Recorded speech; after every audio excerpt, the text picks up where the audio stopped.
What up, YouTube? I'm back. So, what a freaking episode, man. I was waiting for that kind of episode for a while now, and we finally got it. We're gonna talk about everything that happened in this week's episode in the comments down below. We'll talk about what my expectation was for this week's episode and how good I thought it really was, So, let's get right to it, man.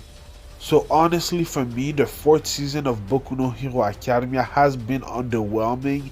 It's not because it hasn't been good, but there was something missing for me, and I kind of finally got it in this week's episode. Obviously, it's not gonna be this action-packed every episode, but there was something missing. If y'all don't know, my favorite season of Boku no Hero Academia is the third season, especially the first half of the third season, because of everything that was happening, when the Class 1A was attacked at their training camp, and then they had to save Bakugo, the fight between Alpha 1 and All Might. Everything about that was amazing, it was non-stop action, non-stop drama, it was really, really good. And I'm not saying that there hasn't been any drama or action. There's been a lot actually in this season of Boku no Hero Academia, but there was something missing, and that's something I finally got it in this week's episode. So anyway, man, the episode started with Ryuku, the 9th ranked hero, and Nejire Hado, one of the members of the Big Three, plus Uraraka and Froppy fighting one of the Hasaikai, the 8 bullets of a Hasaikai. And his quirk was pretty damn cool, man. He could absorb the life force of other people, and plus he used the drugs, so his quirk was even more powerful, so that was kind of crazy. And then we finally know what Nejire Hado's quirk is, and it was a pretty cool parallel to this villain that they were fighting, because her quirk is called Surge, and she can use her life force as an attack, and I'm guessing that because it's her life force, the attacks that she uses are pretty slow, so I thought that was a pretty cool parallel to the villain's quirk, they both use life force to attack, so that's pretty cool. I'm guessing right now that the reason why they weren't able to defeat that villain quickly is because he was able to absorb their life energy, because we know that Ryuku is the 9th ranked hero, so she's really, really powerful, I'm guessing. So that's maybe why she wasn't able to defeat him easily, because her life force was getting absorbed. I don't know, but maybe the reason why she's ranked 9th is not because of how powerful she is, or maybe it's because of some other things, because we know that Best Genius, I don't think that he's the fourth most powerful hero, I think that he's the 4th ranked hero because of his popularity, so I don't really know right now. Something that I thought was pretty interesting in the episode is when Himeko Toga was kind of de-transforming from her Deku form, because she transformed into Deku when she took his blood, and then that shot right there of her, half of her face being Deku and half of her other face being her, is really disturbing. That's pretty funny but pretty cool too. But yeah, man, anyway, we finally learned what Eri's quirk really is, and her quirk is rewind, so she can rewind any people or anything that she touches, I guess. And that's really, really interesting. That's the reason why Mirio doesn't have a quirk anymore, is because she rewinded the mutation that the humans have, and because of that, Mirio doesn't have a quirk anymore. So that's really, really interesting. Apparently, when she was a little kid, even younger than she is right now, when she touched her dad, she used her power. Her power manifested, and by touching him, he disappeared, So I'm guessing that he rewinded him from to nothing, So that's kind of crazy. And because of that, her mom left her alone, So her grandfather had to take care of her. So that's a really crazy story, man. But that's an amazing quirk. I didn't think of a quirk like that could exist, but if it does, if it's really that's kind of crazy, because in the episode we saw how she rewinded Overhaul from his beast form where he fused with one of his subordinates, and then she used her quirk, and all of that fusion that he did wasn't there anymore, because she rewinded it. So that's kind of crazy to me. Anyhow, Eri has been through a lot, and she thinks that she's the reason why a lot of people is getting hurt. And in a way, I'm just saying, she's kind of right, because they're trying to save her, but there's a lot of burden on her, So in this episode, she finally realized that if she's gonna be saved, everyone, a lot of people will not get hurt, So I thought that that moment was pretty cool when she jumped to Deku so that he could grab her. That was an amazing moment in my opinion. I thought that that was one of the best moments of the episode. So that was pretty cool also.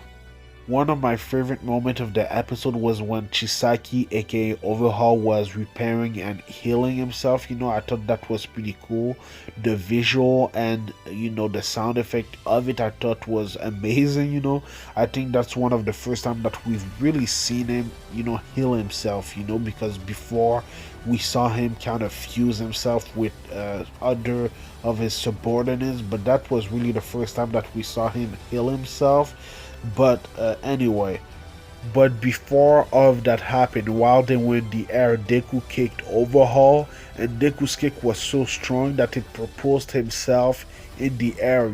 So that's how strong Deku's kick was.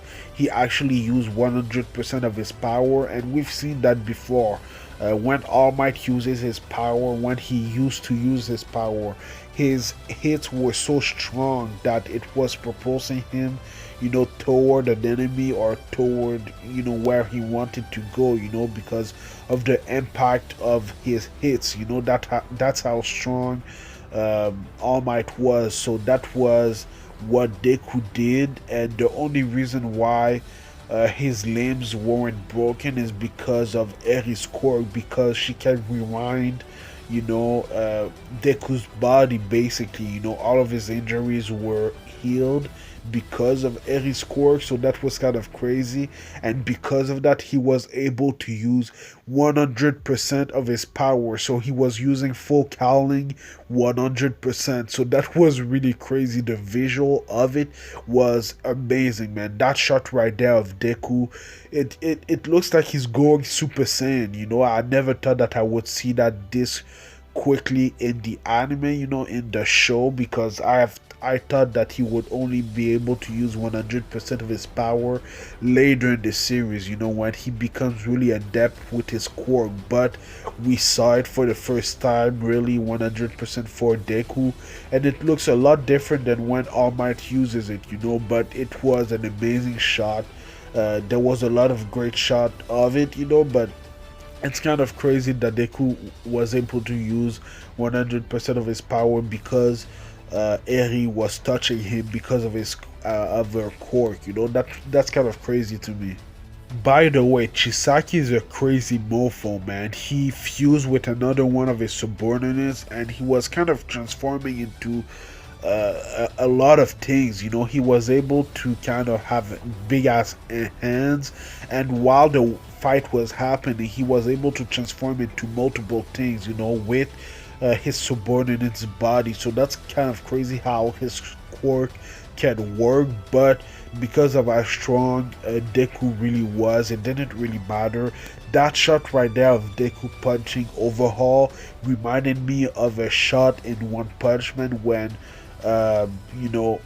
Saitama uses one of his attacks. That reminded me of it a lot.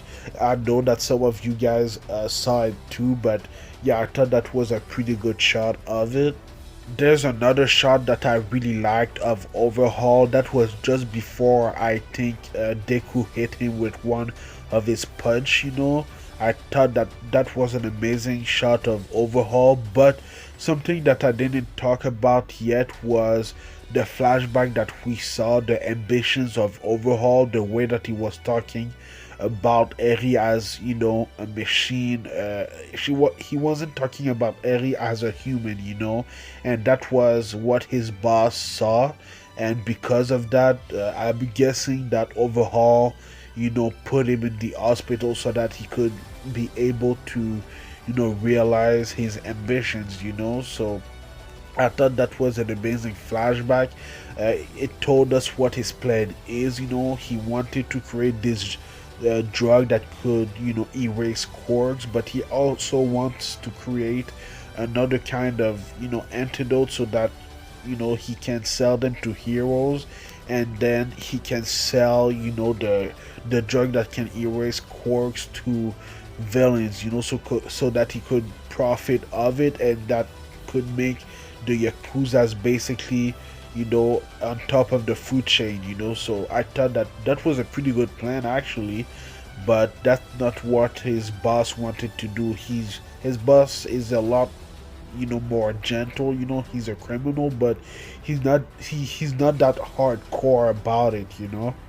So yeah, it was basically selling the drug that erases the quirks to the villain, and then selling an antidote to the heroes so that they could take their quirk back. So that's pretty smart, and he would have made a lot of money for the Hasaika. So I thought that was a pretty cool backstory. But anyway, let's go back to the fight, because another shot that I really like was that one that was just before Chisaki was punched by Deku. That was an amazing shot, man. That was one of the most amazing shot I've seen in Boku no Hero Academia. I thought that was a really, really cool shot. I know I'm saying it a lot, but it's amazing, man. The colors, how they portrayed Deku in that shot right there, and just seeing Deku from Overhaul's point of view, kind of, I thought was pretty cool. And then that shot right there of Deku,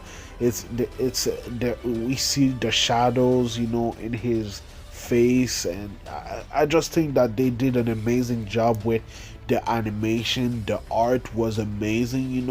I thought that they did a great job, and you know obviously in the Mirio fight I would have liked it to be more animated. There was a lot of screenshots, kind of, but I'm guessing that they kept every uh, money for that fight right there, so I thought that they did a really, really good job of animating, and the art, for the episode was top notch, man. It was movie quality. I really liked it a lot. But yeah, right now it looks like Deku was able to defeat Overhaul because of Eri, basically, because without Eri he wouldn't be able to use 100% of his powers. So that's basically because of Eri, but he was able, I think, to defeat Overhaul. Obviously it's different than what Night High saw, because I think that's the first time that he's seen the future, that the future has, changed. I'm wondering if it's just because it's Deku, or it's because, of all one for all, Maybe that's, the power of one for all. It can change destiny, I don't know, but it was a really cool episode, man. I really liked it a lot. We haven't seen Mirio in this episode. Hopefully he's okay, and hopefully he'll be able to have his quirk back, because Mirio, he's something special, man. We haven't seen him a lot, in the series, but he's amazing, man. I really like Mirio. Oh, and by the way, I really like the choices that they took for the OSTs in this week's episode. There wasn't any Yusei Run, and I actually agree with it, because it doesn't really fit what they did in this week's episode. But yeah, I think that they did a great job of choosing those OSTs that they put in the episode, man. They were amazing. But yeah, man, it was a great episode. I watched the preview, but I'm not going to talk about it in this week's review. I don't think it's that important right now. I think that we need to talk especially about the episode. I've been rambling a lot. I don't think that's my best review I've done so far, because there was so much things that I needed to say, and a lot of things. I've been rambling, but let me know what you thought about this week's episode in the comments down below, and let me know what you think is gonna happen next. So basically what we learned in this week's episode is that Aries Quark is rewind, which is crazy. And then we also learned that Overhaul was going to use the villains and the heroes to make profit, which is pretty smart. And then we learned how strong Deku could be when he uses 100% of his power without breaking any limbs of his body, so that was pretty cool. But I do Boku no Hero Academia reviews every Saturday morning, so subscribe for that. But I also do other anime related things like Black Clover reviews on Tuesdays, IQU reviews on Fridays, and like I said, Boku no Hero on Saturday morning. Then I do Sword Art Online Alicization War of Underworld reviews on Saturday at noon, and then later that day I do One Piece reviews at night, so stay tuned for all of that. And then there's Boruto Naruto Next Generation reviews on Sundays, especially later this month, because they're finally adapting the manga, so I can't wait. But yeah, man, follow me at Anime Specialist on Twitter and Instagram, and like, comment, subscribe. It would help my channel a lot, man. So thank you for watching, and I'll see you in the next video. Anime Specialist out. Peace.